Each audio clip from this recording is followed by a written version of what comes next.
یقین مانگے تو کس سے مانگے؟ اللہ. کیونکہ ہمارا یقین ہے کرنے دھرنے والا کون؟ اللہ. آج تک جو ہوا کس نے کیا؟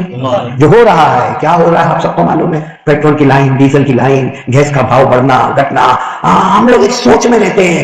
ہم کو نہیں معلوم کون حق ہے کون غلط ہے کون کیا چاہتا ہے، ہم کو نہیں معلوم، لیکن اتنا ضرور معلوم ہے کرنے دھرنے والا کون ہے؟ اللہ ہے. اور ایک بات میں آپ کو بتاؤں بہت پتے کی بات ہے، جو ہوا کرنے والا اللہ، جو ہو رہا ہے کرنے والا اللہ، آئندہ کیا ہوگا کل کیا ہوگا کسی کو نہیں معلوم، لیکن کرنے والا کون؟ اللہ. اچھا یہ جو کچھ ہو رہا ہے موبائل پر بھی آ رہا ہے، سوشل میڈیا پہ بھی آ رہا ہے، اور ہم لوگ آپس میں ڈسکس بھی کر رہے ہیں نا، ڈسکس کرتے ہیں نا، اس نے ایسا کیا، وہ ملک نے ایسا کیا، وہ ملک نے ایسا کیا. میں پوچھتا ہوں آپ کو ہلدر میں کوئی پوچھنے آیا؟ کوئی ہلدروں میں آپ کو پوچھنے آیا کہ تیری کیا رائے ہے، تیرا کیا مشورہ ہے؟ کوئی پوچھنے آیا؟ نہیں ایمان سے بولو نا، کوئی پوچھنے آیا؟ اچھا کوئی پوچھنے آئے گا ہم کو؟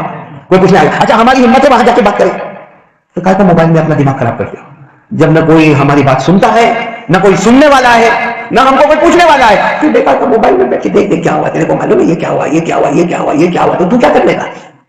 ہوا تو کیا کر لے گا، نہیں ہوا تو کیا کرے گا؟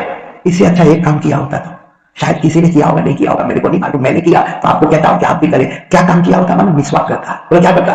مسواک کرتا. اچھا وضو کرتا. بولے اچھا وضو کر. 2 رکعت نماز پڑھتا اور کہتا اللہ 2 رکعت اس لیے پڑھا، میرے کو نہیں معلوم دنیا میں کیا ہو رہا ہے، اور میرا کوئی سننے والا بھی نہیں، اور میں وہاں جانے والا بھی نہیں، لیکن اللہ امت کے جان مال آبرو کی حفاظت فرمائے. یہ 2 رکعت میں نے اس لیے پڑھا اللہ امت کے جان کو بچا لے، امت کے مال کو بچا لے، امت کی آبرو کو بچا لے، عورتوں کو بیوہ ہونے سے بچا لے، بچوں کو یتیم ہونے سے بچا لے. اللہ پوری امت کی اپنوں کی بھی حفاظت فرما، غیروں کی بھی حفاظت فرما. یہ 2 رکعت میں نے اس لیے پڑھا ہے قیامت میں جہاں امت کی حفاظت کرنے والے ہوں گے وہاں میرا اور آپ کا بھی نام آ جائے گا. لیکن کیا کسی نے 2 رکعت پڑھا؟ سب تفسیرہ کیا، سب باتیں کیا، ایسا ہوا ویسا ہوا ایسا ہوا، تنے خبر منے خبر، لیکن میرے پیاروں کیا ہوگا؟ اسے کچھ نہیں ہوگا. اس لیے ایک بات یاد کر لو، پہلی بات کچھ بھی ہم سے نہیں ہوگا، کرنے والی ذات کس کی ذات ہے؟ اللہ کی ذات ہے. میرے پیاروں اللہ ہے، بولو اللہ ہے. اللہ تھے، اللہ ہے اور ہمیشہ رہیں گے، ازل سے ہے ابد تک رہیں گے. میرے ساتھ میں پڑھو، اللہ نے فرمایا وَإِلَٰهُكُمْ إِلَٰهٌ وَاحِدٌ لَا إِلَٰهَ إِلَّا هُوَ الرَّحْمَٰنُ الرَّحِيمُ. ہم سب کا معبود کون؟ اللہ. ہمارے ہاتھ اٹھے تو کس کے سامنے؟ اللہ. اللہ تھے، اللہ ہے اور اللہ رہیں گے. آپ کو ایک بات بتاؤں، ہارون رشید کا دربار لگا ہوا ہے. بولو کس کا دربار؟ بادشاہ حضرت ہارون رشید. بڑی حکومت. ایک پڑھا لکھا آدمی آیا اور اس نے آ کر صاف بادشاہ کو کہا کہ جتنے علماء کو جمع کرنا ہے جمع کرو، جتنے فضلاء کو جمع کرنا ہے جمع کرو، جتنے حافظوں کو جمع کرنا ہے، جتنے قاریوں کو جمع کرنا ہے، جتنے تراویح پڑھانے والوں کو جمع کرنا ہے جمع کرو. وہ آنے والے نے کہا میں اللہ کو نہیں مانتا، میں اللہ کو نہیں مانتا، کیونکہ اللہ ہے ہی نہیں، کیونکہ اللہ ہے ہی نہیں. جب اللہ ہے ہی نہیں تو میں اللہ کو نہیں مانتا. تو آپ کو جتنے عالموں کو جمع کرنا ہے، جتنے قاریوں کو جمع کرنا ہے، جتنے حافظوں کو جمع کرنا ہے، میرے ساتھ کوئی مقابلہ کرنا چاہے، ڈیبیٹ کرنا چاہے، مناظرہ کرنا چاہے تو میں کرنے کو تیار ہوں. باقی میں اتنا مانتا ہوں کہ اللہ نہیں ہے. بولو اللہ. اور جو اس طریقے سے مانتا ہے نا اللہ نہیں ہے، اس کو عربی میں ملحد کہتے ہیں. اس کو عربی میں کیا کہتے ہیں؟ ملحد. یعنی جو اللہ کو. حضرت ہارون رشید نے اعلان کر دیا کیا بھائی جتنے علماء اور جتنے فضلاء اور جتنے حفاظ کرام، جتنے قراء کرام، ایک آدمی کا مقابلہ کرنا، یہ اللہ کو نہیں مانتا. کوئی ہوئے تو آؤ. اس زمانے میں امام ابو حنیفہ رحمۃ اللہ علیہ سارے علماء کا فیصلہ ہوا کہ کوئی نہیں جائے گا مقابلے کے لیے، ہمارے ایک ہی امام جائیں گے. کون جائیں گے؟ امام اعظم امام ابو حنیفہ. آپ اتنا یاد رکھو، امام ابو حنیفہ. تو امام ابو حنیفہ رحمۃ اللہ علیہ نے جب وہ زمانہ موبائل کا تو تھا نہیں، امام ابو حنیفہ کو خبر ملی. امام ابو حنیفہ نے کہا ان کو کہہ دو ظہر پڑھ کے آ رہا ہوں. کون سی نماز پڑھ کے آ رہا ہوں؟ ظہر کی نماز پڑھا. سب پورا مجمع جمع ہو گیا. سب کو معلوم تھا کسی کو مقابلہ نہیں کرنا، ایک ہی آدمی مقابلہ کریں گے. کون؟ ہمارے امام اعظم. کون؟ امام ابو حنیفہ رحمۃ اللہ. تو وہ بھی ملحد یعنی جو اللہ کو نہیں مانتا وہ بھی وہاں پر ہے. اور ظہر کے بعد مجمع جمع ہو گیا، سنت النوافل کے بعد مجمع گیا 1 گھنٹہ ہو گیا 2 گھنٹہ ہو گیا.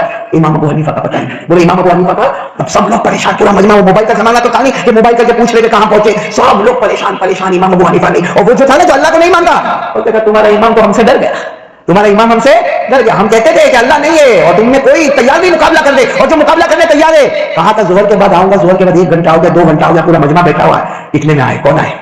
بھلے دیر میں آئے. کون آئے؟ امام اعظم امام ابو حنیفہ رحمۃ اللہ علیہ آئے. جیسے آئے تو وہ جو تھا نا جو اللہ کو نہیں مانتا، کہنے لگا کیوں بہت دیر سے آئے؟ کہا تھا ظہر کی سنت و نوافل کے بعد آ جائیں گے، تمہاری ظہر بھی ہو گئی، یہاں کی سنتیں بھی ہو گئی، نفلیں بھی ہو گئی، 2 گھنٹے کے بعد آئے. امام ابو حنیفہ نے کہا کہ معاملہ بہت عجیب ہو گیا. کہا کیا معاملہ ہو گیا؟ کہا میرا گھر ایک سمندر کے کنارے، سمندر کا نام دجلہ. بولو سمندر کا نام دجلہ. اس کے کنارے میرا گھر ہے، تو پورا سمندر پار کر کے آنا پڑتا ہے. تو ہوا کیا کہ جب میں سمندر پر آیا نا تو وہاں کشتی نہیں تھی. وہ زمانے میں کیا چلتی تھی؟ کشتی، جہاز، بوٹ، شپ چلتی تھی. کہا وہ کشتی نہیں تھی، لیکن کیا تھا؟ ایک ٹوٹی ہوئی کشتی تھی. کہا کشتی تو نہیں تھی لیکن ایک ٹوٹی ہوئی کشتی تھی. وہ کشتی کے جو لکڑے کے تختے ہوتے ہیں نا، ایک تختہ ادھر تھا، ایک تختہ ادھر تھا، ایک تختہ ادھر تھا، ایک تختہ ادھر تھا. کہا میں آیا میں نے یہ نظر گھمائی, سارے تختے آپس میں مل گئے. بولو سبحان اللہ. بولو وہ تختہ بھی آیا, وہ لکڑے کا تختہ بھی آیا, وہ لکڑے کا تختہ بھی آیا, یہاں سے بھی لکڑے کا تختہ آیا, پوری کشتی کیا ہو گئی, بن گئی. اس کے بعد کیا کشتی بن گئی, دریا میں بھی آ گئی. دریا میں بھی, کیونکہ پہلے کنارے پہ تھے لکڑے, اب دریا میں بھی آ گئی. دریا میں بھی آ گئی, چلانے والا کوئی نہیں. امام ابو حنیفہ کہتے ہیں میں بیٹھ گیا, آٹومیٹک کشتی چلنے لگی, اور کشتی چلتے چلتے دریا پار ہو گیا, میں تمہارے پاس آ گیا. تو تھوڑی دیر اس لیے لگی کہ وہ لکڑے کا تختہ آپس میں ملا, پھر اس کے بعد میں پوری کشتی تیار ہو گئی, پھر اس کے بعد پوری کشتی دریا میں آ گئی, اور اس کے بعد بغیر چلانے والے کی کشتی چلی اور کنارے پر آ گئی, تو آنے میں دیر ہو گئی. تو جو اللہ کو نہیں مانتا تو وہ کہنے لگا کس کو پاگل بناتے ہو, یہ کیا طریقہ کہ تم آئے تو دریا میں کشتی نہیں تھی, 4-5 تختے پڑے تھے, واپس میں کیا ہو گئے, وہ ایک تختہ ادھر, ایک ادھر, ایک ادھر, ایک ادھر, سب اچانک آ گئے. امام ابو حنیفہ نے کہا اچانک آ گئے, سب مل بھی گئے, کہاں سب مل بھی گئے, اور اس کے بعد سب دریا میں بھی اتر گئے, کہاں سب پوری کشتی دریا میں اتر گئی, اور چلانے والا کوئی نہیں تھا. امام صاحب کہتے چلانے والا کوئی نہیں تھا, میں آ گیا. تو وہ جو اللہ کو نہیں مانتا کہنے لگا کیوں ایسا پاگل بناتے ہو, بیوقوف بناتے ہو, ایسا ہو ہی نہیں سکتا. امام ابو حنیفہ نے کہا ایسا ہو ہی نہیں سکتا, جب بغیر بنانے والے کی کشتی نہیں بنتی اور بغیر چلانے والے کی ایک چھوٹی سی کشتی نہیں چلتی, تو یہ پوری دنیا کیسے بن گئی, یہ پوری دنیا کیسے بن گئی. جب ایک تختہ, 2 تختہ, 3 تختہ, 4 تختہ, 4 تختے آپس میں مل کر ایک کشتی نہیں بن سکتی, تو یہ آسمان اور زمین اور چاند اور سورج اور آفتاب اور مہتاب اور عرش اور فرش یہ سب کیسے بن گیا. اور جیسے تم نے کہا کہ بغیر چلانے والے کی کشتی نہیں چلتی, تو یہ پورا دنیا کا نظام بغیر چلانے والے کے کیسے چلے گا.